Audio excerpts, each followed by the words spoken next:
Everyone thinks OpenAI is finally doing the right thing by cracking down on deepfakes in Sora 2. But what if I told you this isn't about protecting actors, it's about protecting OpenAI's image? I've been digging into how they play both sides, letting chaos go viral first and then pretending to be the hero. So let's get into it. When OpenAI launched Sora 2, it called it the next leap in creative freedom. A tool that could turn text into lifelike video, capable of producing anything you could imagine.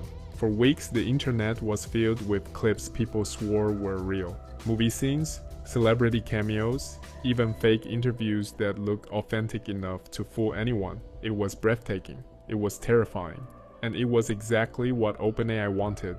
Because let's be honest, Sora 2 wasn't just a product, it was a spectacle.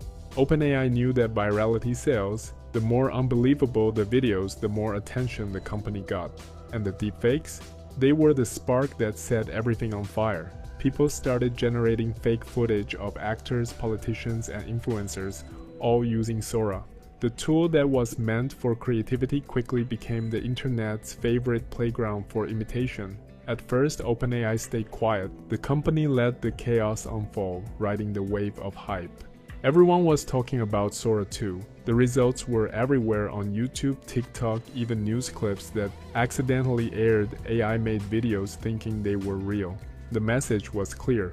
OpenAI had built something too powerful to ignore. But then, the complaints started. Actor Bryan Cranston reportedly found deepfake videos of himself circulating online. Other celebrities, including voice actors and members of the Actors Union, spoke up. They said Sora was crossing a line, stealing faces, voices, and reputations without permission. And suddenly, the same company that had been celebrating creative freedom started preaching responsible innovation. That's the breaking point of this story. OpenAI flipped the script. After building its success on controversy, it decided to act like the hero cleaning up its own mess. It announced new consent-based policies, saying public figures must now give permission before their likeness or voice can be used in Sora 2. It promised faster takedowns, new safeguards, and partnerships with unions like SAGAFTRA.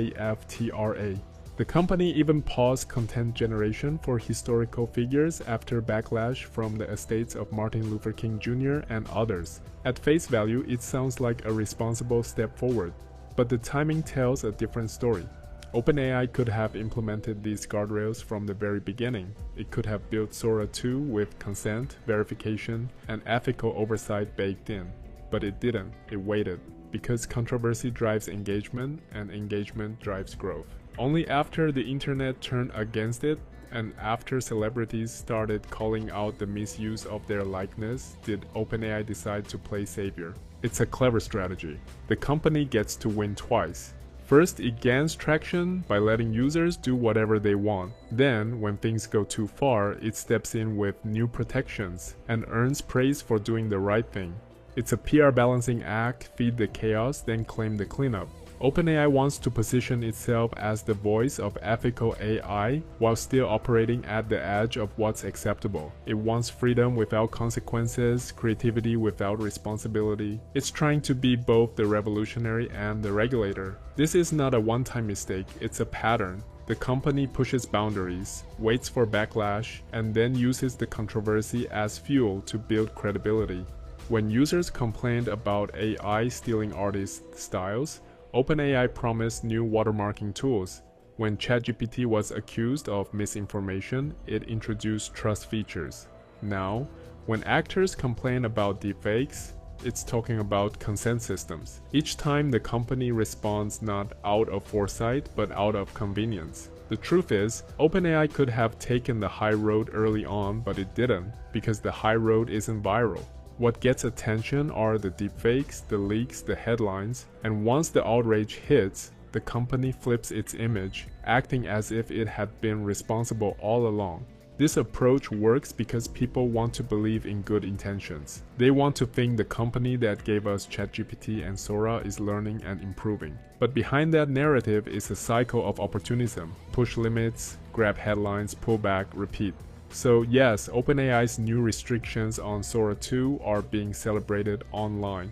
Bryan Cranston praised them, Unions called it progress. But it's worth remembering that none of this happened out of moral awakening. It happened because OpenAI got caught doing what it always does, playing both sides. They say it's about protecting creators, but what it really protects is OpenAI's image. By pretending to be the solution to a problem it helped create, the company once again controls the story.